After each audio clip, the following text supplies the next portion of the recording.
What's up, Meta Nerds? This moment has been something of a dream since we started this channel, covering all sorts of old Republic Mando fleets. It's time to look at an amazing new canon fleet, breaking down all these ships, using the battles of Scarif and Atollon as references for what we might see. Something to keep in mind is I think this is going to be made obsolete very soon, that we might see all sort of Mando clan allies coming to the rescue. If that does happen, I'll be sure to make an updated version of this video. But right off the bat, here are the numbers. Total, we have the Flagship, a variant of the Arquitens, the capital ship known as the Class 546, 5 Gozanti-class cruisers, 8 Kom'rk-class fighter transports, aka gauntlets, and 36 Fang fighters. So I'll deep dive into each and speculate into what could fit into the 546, but I want to start with showing you their combined capabilities here before getting into their nuanced uses, purposes, and capabilities. They all have their own hyperdrives, so they're perfect for hit and run raids, no time wasted getting back together and docking, and they all can each independently break off immediately. If everything is fully operational and loaded, their combined armament is 4 quad turbolasers, 15 quad medium laser cannon turrets, 104 light laser cannons, and 48 proton torpedoes. Here's how that compares to the armament of an Imperial Star Destroyer, but there's a ton of context to add, and you'll see why I'm confident that they could actually take this thing on.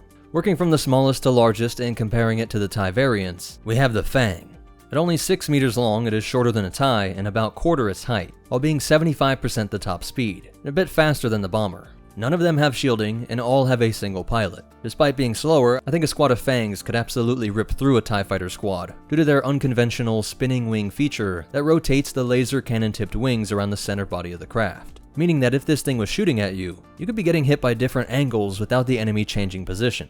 Once the Mando pilots started setting up these angles and spreading out, that circle of death is excellent for taking out squads of unshielded TIEs. Then there is the proton torpedo, which you can imagine being fired into an enemy formation, or at the larger, slower TIE bombers. This is the best shot here to see the difference between the gauntlet and Fang. The midsection of the gauntlet almost meets the wingtips, but the Fang is much shorter, forming this U shape.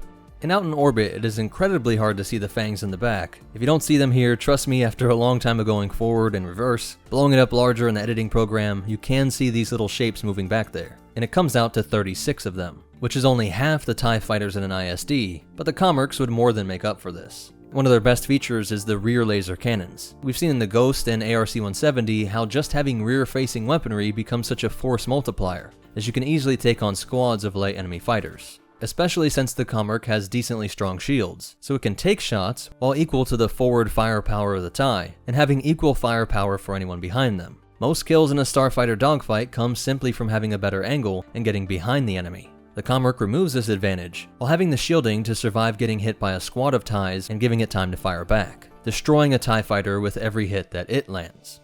And I listed it as having a proton torpedo, but to be more accurate, it is a variable munitions launcher. And we see that at least Bo has a heat-seeking missile.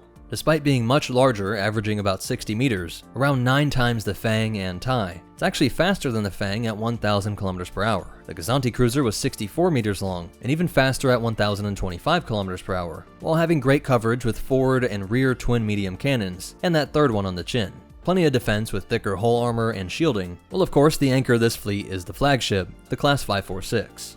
At 381 meters, it is 1/4 the ISD, while having a surprisingly lackluster firepower with just 4 turbolaser turrets, 2 pairs up top and 2 pairs on the ventral side. There are said to be 2 transports like the Lambda class inside of it, and last we saw it had 5 TIE fighters that were still fully operational. What made this variant of the Arquitens unique is the acceleration channel that fires out TIE fighters for rapid deployment, and was expected to be defended by the starfighter complement, which does work for the current fleet arrangement too. But I would keep this away from the main combat. The turbolasers are the best bet for delivering the finishing shots that rip apart an enemy capital ship, but TIE interceptors would fly circles around it, taking out these guns and leaving it helpless to TIE bomber runs. So with that in mind, I want to look at what we see in the Battle of Scarif and Atollon. If just a single ISD shows up to challenge them, popping out of hyperspace right on top of them, then that could be a problem. The ISD has 12 heavy turbolasers, 60 heavy turbolaser batteries, 60 ion cannons, 2 dual heavy ion cannon turrets, 2 quad heavy turbolasers, 3 triple medium turbolasers, and 2 medium turbos with 10 tractor beam projectors. That's why I say just keep the Gozantis and Class 546 away from it best you can. Just in turbolasers, there are 140 individual cannons, since some of those are doubles and quads, compared to the 16 in total on the Class 546. It's more than 8 times the turbolaser output, not even counting the other weapons and ion cannons. The ion capability alone is terrifying,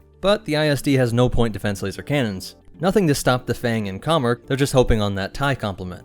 But we just saw how the Mando ship should blast right through them, and we have precedent for this in the Battle of Atollon, where none of the Mando ships were lost. In that battle, Sabine and Ezra led the 6-person strike team to land on the interdictor and make a precise strike to a crucial area, and then exploiting that crack with their rockets to cause a chain reaction that took out the entire ship. 6 people did this, and the Kom'rk can hold 24 troops total. I see any battle with the Empire being a race against time as they try to take out the Imperial capital ships before they destroy the Mando flagship, with the Kom'rks and Fang zipping around eliminating TIE fighters, interceptors, and bombers, while using their single proton torpedo payloads to hit crucial areas like the engine arrays, the turbolasers, or what I think they'll focus on most, the trio of targets up top, with that tractor beam targeting array in the middle, and the shield generator globes on the side. This is usually the first thing hit, and the nimble Fang should be able to get close and destroy them, making the incoming fire from the hopefully far-off Gozantis and 546 more effective. Now to be fair, I doubt all of these are fully loaded, but in the best case, they have 36 torpedoes to work with, which could definitely neuter even a handful of ISDs, while the Kom'rks would be shuttling strike teams to take out other systems, or even board the enemy ship. This whole using a jetpack to fly out of a starfighter in the middle of a space battle is such an unconventional tactic, something that really only the Mandalorians specialize in. So I could see squads of Mandos running amok across Imperial ships and commandeering a craft and turning it against the Imps mid-battle. Of course, they want to capture as many ships as they can, so I would expect the Kom'rk and Gozantis to be used to give us incredible ship boarding scenes. Close quarters fighting that makes use of all the flamethrower training we've seen, and other hand-to-hand skills like wrestling, cords, blades, and how epic would it be to have the armorer's hammer whacking through the cheap plastoid of the Stormies' helmets as they take the bridge of their own Mando ISD. Imagine a Star Destroyer with the Mythosaur sigil, a fitting visual against Thrawn in his iconic Chimera. That's how I'd imagine the battle to go, but here are some other interesting possibilities. If Boba Fett gets involved, these ties are obviously light work, but as he gets closer, is it too much to hope that he would swoop in and save the day with a seismic charge slicing through an ISD? But this sounds crazy, but it's in the new canon, in Battlefront 2, that there are Naboo starfighters that were modified to drop seismic charges. Because I haven't even mentioned Mando's ship yet, which could be inside of the Class 546. As for those 5 TIE fighters in the hangar, I could see them being used to get past the enemy and surprise attack some ship, and once the Imps realize what's going on, they try to swarm them. Mandos could kamikaze the TIEs into an ISD, and then use the TIE's famous ejection seat to get away at the last second, following it up by jetpacking in through that opening they just made. Maybe even a copy of the old A-Wing through the bridge trick. I doubt any fancy hammerhead ramming them together tactics, but if for some reason these ships are too damaged, I could see a Mando being very okay with the last verses of their song being about how they went down with the ship and took down a much larger ship with them. Either one of the Gozantis, a hijacked ISD, and sadly even the hard-won 546. But to end on a point that should make you nervous, if they do seem so able to overwhelm an ISD, why haven't they taken one by now? And if they come up against Thrawn, it would be foolish to have faith in a ship's paper stats and old tactics that have been tried on him before. So no matter what ends up happening, it should be epic. Hit that like button, it's the best way to help me out. Leave a comment, share the video, or subscribe for more. But most important of all, remember, never underestimate Thrawn, and the Force will be with you, always.